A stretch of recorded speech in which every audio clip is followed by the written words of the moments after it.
Vimos nos vídeos anteriores que ocorreu uma grave crise no feudalismo, em consequência da reabertura comercial do Mediterrâneo, principalmente após a realização das cruzadas. Com isso, o comércio ganha força, a partir principalmente das cidades italianas, que vão exercer um monopólio comercial com relação ao mar Mediterrâneo.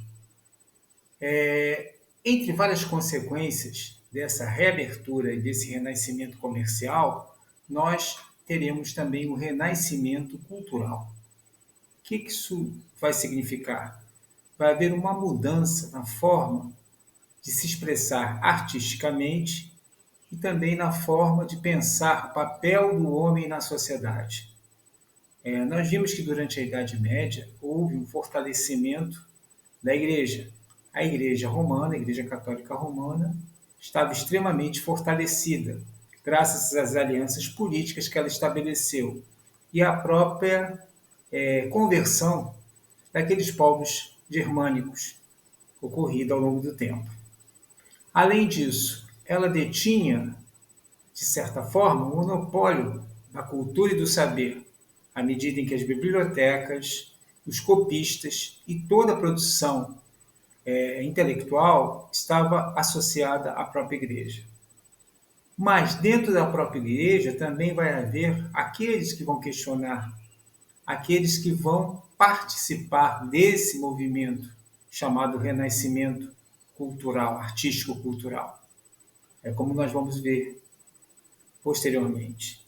O exemplo clássico de uma cidade próspera italiana, uma foto até atualizada aí, que seria a foto de Veneza, uma das cidades que vai exercer esse monopólio com o Oriente. Teremos destaque principalmente para Veneza, Florença e Gênova. Outras cidades também italianas vão exercer esse comércio, né? Vão atuar dentro desse comércio. E com isso vai haver um acúmulo de recursos comerciais. Esse acúmulo de recursos comerciais vai favorecer todo o surgimento e o fortalecimento de uma classe artística e uma classe até pensante, vamos dizer assim. Artistas, literatos, vão começar a surgir principalmente no âmbito desse renascimento comercial. Cabe destacar que aqueles setores que enriqueceram durante essa atividade comercial, principalmente essa burguesia comercial dessas cidades italianas, e também a igreja, vão passar a incentivar a produção artística e cultural dessas cidades e vão financiar esses artistas. Vai se instalar o que se chama mecenato. O mecenas seria aquele que financia as atividades do artista. Então, muito se discute, muito se apresenta, e tem algo de contraditório aí, de uma certa rivalidade entre a classe artística e a igreja. O que, de fato, não se tem muito como provar isto, à medida em que as próprias catedrais e a própria igreja e até o Vaticano vai financiar obras ligadas a esse setor artístico, vai manter esses artistas. Então não há como se medir muito isso. E a gente tem que entender que culturalmente as atividades culturais estavam todas, intelectuais, estavam todas centradas na igreja. Então não havia concorrência, né, com relação a isso. O que havia, sim, a gente tem que entender com a expansão do cristianismo e o fortalecimento do catolicismo, haviam várias correntes, haviam vários pensadores, inclusive antagônicos, dentro dessa própria igreja. A igreja não formava um bloco único. Um exemplo clássico dessa discussão está no famoso romance de Humberto Eco, O Nome da Rosa, né? Onde a gente vê uma discussão, várias páginas de discussões entre religiosos, religiosos de ordens religiosas diferentes. Um de uma ordem franciscana e outro da ordem beneditina, e um discurso extremamente antagônico, né? Com pensamentos totalmente díspares. Né? Havia uma unidade, mas não uma unidade total. Né? Havia uma unidade em cima daquilo que seria o dogma da igreja, que seriam aquelas grandes verdades da fé. Mas não havia um pensamento único. Até porque a igreja, ao longo do tempo, como a gente viu no vídeo anterior, ela foi a formadora dos centros educacionais, das universidades, das primeiras universidades, dentre elas a Universidade de Paris, né, que seria o grande centro produtor de conhecimento da Idade Média. Então você vai ter uma série de discussões, uma série de debates envolvendo agentes, atores, né, desse universo filosófico, teológico e moral da igreja, né? Nem sempre eles vão concordar ou vão ter um argumento, uma argumentação única, principalmente fora daquilo que seria uma doutrina mais dogmática. Esse renascimento que surge na Europa, ele vai ter determinadas características gerais. Quais seriam essas características gerais? Nós vamos ter o humanismo e o antropocentrismo, ou seja, o homem passa a ser o centro de tudo, não mais Deus. Então, o teocentrismo vai ser substituído por esse antropocentrismo, ou seja, o homem no centro de tudo. E um esboço, um desenho que marca muito essa questão do homem no centro é o Homem Vítreo, um desenho de Leonardo da Vinci. Esse desenho, inclusive, é hoje usado na cunhagem da moeda de um euro. O euro hoje, a face do euro é representada por esse desenho de Da Vinci. Além disso, nós vamos ter um individualismo, ou seja, o homem vai determinar o seu próprio destino e não a vontade de Deus. Então, o esforço individual vai ser recompensado de certa forma. O homem passa a ser valorizado. Isso fica claro, inclusive, nas próprias obras renascentistas, onde os artistas, aqueles que elaboram as obras, vão passar a assinar suas obras. Antes não havia essa assinatura dessas obras. Racionalismo, uso da razão. Esse uso da razão não foi um processo, então, um retorno ao racionalismo com base na filosofia de Platão, Aristóteles, a filosofia clássica grega, né? Esse retorno aí não foi uma coisa tão rápida, né? Ele foi ocorrendo ao longo do tempo. Tanto que há uma aproximação entre fé e razão, principalmente a partir do século XIII, com a divisão das ideias e da filosofia de Tomás de Aquino. Então, há uma aproximação, uma espécie de aproximação entre o uso da razão e a fé. Então, já existia essa aproximação. E essa aproximação se acentua. Outro aspecto seria o otimismo, né? Porque havia o quê? Um grande pessimismo, né?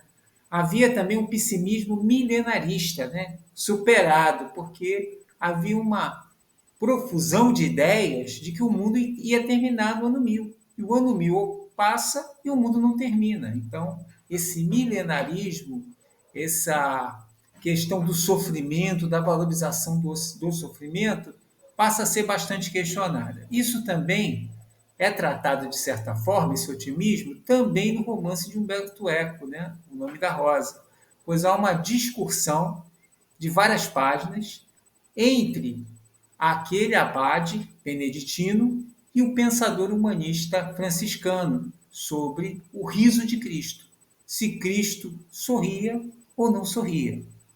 E aí há toda uma defesa do não riso de Cristo e há uma defesa do riso de Cristo. Então há toda uma discussão de uma esfera que leva ao homem a ser mais otimista e não tão pessimista, não tão pecador e carregado só de pecado, né? Então há toda uma discussão em cima dessas ideias, né, que surgem a partir desse renascimento. Bem, a produção artística foi uma marca muito forte desse renascimento. Então, grandes artistas, grandes escultores, grandes pintores vão estar presentes nesse renascimento. Então, a gente vai ter, vão marcar esse renascimento. Então, a gente vai ter Leonardo da Vinci, Miguel Ângelo, Rafael Sanzio, grandes artistas vão se envolver nisso, ou fazendo esculturas, afrescos nas paredes, né? E também vai haver um desenvolvimento de outras áreas do conhecimento, né? Da Vinci ele mergulha no estudo da anatomia, ele também realiza estudos ligados a invenções também, a diversas invenções, né? Faz um esboço de uma máquina de submersão no estilo submarino, enfim, várias ideias.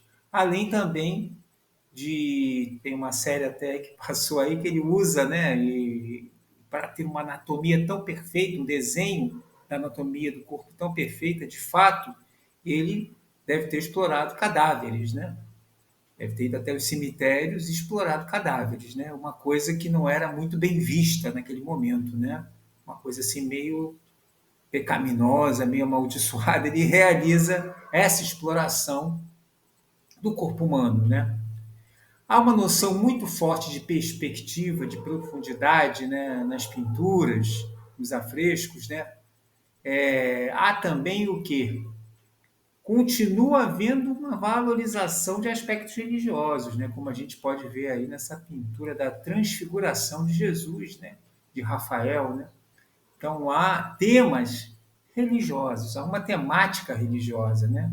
Embora a valorização da figura humana nessas pinturas, o detalhamento dessa figura humana seja muito maior do que no período anterior, né? E também o uso de sombras do claro com contraste com a sombra também, e a própria perspectiva, o uso da perspectiva. Então, detalhes são aprofundados e também a própria figura humana, né, é destacada nessas obras. Bom, nós observamos o desenvolvimento e transformações ocorridas principalmente no campo artístico, mas também chegamos a indicar algumas no campo científico, com Davi se pesquisando sobretudo a anatomia e também com suas invenções. Além disso, nós vamos observar uma mudança e uma transformação na astronomia. Pesquisadores, né, sábios da época, Copérnico, polonês, vai desenvolver uma teoria de que o centro desse universo era o Sol e não a Terra. A teoria heliocêntrica, né? A igreja vai se posicionar contrária a essa teoria. Na visão tradicional da igreja, o centro do sistema seria a Terra, já que a Terra seria a grande criação de Deus. Né? O que vai acontecer? Os seguidores, nem tanto Copérnico, mas seus seguidores, a gente tem que entender que Copérnico também era religioso, era um cônego, né? Exercia suas funções como religioso na cidade dele, né? Como a maioria desses pensadores, desses sábios, desses estudiosos, né? Mas que ele não vai sofrer perseguição tão radical, né? A Inquisição, que foi um tribunal instalado principalmente para atacar aqueles que estavam propagando ideias contrárias da Igreja, vai julgar os seguidores, aqueles que seguiam as ideias de Copérnico, né? Em destaque Galileu Galilei, né? Que vai o quê? Negar perante o tribunal as suas ideias, a fim de quê? De poupar sua vida, né? E Jordano Bruno. Jordano Bruno não negará suas ideias e será queimado, né, pela Inquisição, né? E ele até visto até hoje como um mártir da ciência, né? Já que ele morreu defendendo suas ideias no campo científico, tá? Tudo isso está ligado a uma nova visão, uma nova forma de se pensar, né? Mas só que a gente tem que entender que esse humanismo que nasce aí, ele nasce inserido dentro de uma perspectiva de visão religiosa da época. Nós, como vimos anteriormente, a igreja é a formadora desse conhecimento. Tanto que esses homens estavam ligados à igreja. Então, o que vai acontecer? Embora o homem seja o centro do universo, ele também foi a grande criação divina. Então, não há uma dissociação da presença de Deus, da atuação de Deus também. Então, a gente tem que deixar isso claro, que não há esse ateísmo ainda presente, né? Não há essa formação de uma ideia de ateísmo, né? De crítica total a Deus, né? Então há o quê? Um homem como grande criação, no centro desta criação é divina. Então a gente tem que deixar isso bem claro, porque aparentemente a gente nota assim como senso comum quase que uma mudança, né? Você vira um canal como se fosse uma troca de um canal, né? Um clique que vai mudar tudo. E não é bem assim, né? O conhecimento ele é construído ao longo do tempo. Então a gente tem que ter essa ideia aí com relação a esse aspecto. Bem, temos a frase, a famosa frase de Copérnico: a sabedoria da natureza é tal que não produz nada de supérfluo ou inútil. Nicolau Copérnico. Então, é uma valorização da ciência da natureza, do conhecimento a respeito da natureza. Ok? Continuaremos o nosso vídeo sobre renascimento na parte 2. Aguardo vocês e aqueles que gostarem desse nosso vídeo, deem um joinha e inscreva-se no canal. Até o próximo vídeo, parte 2, Renascimento.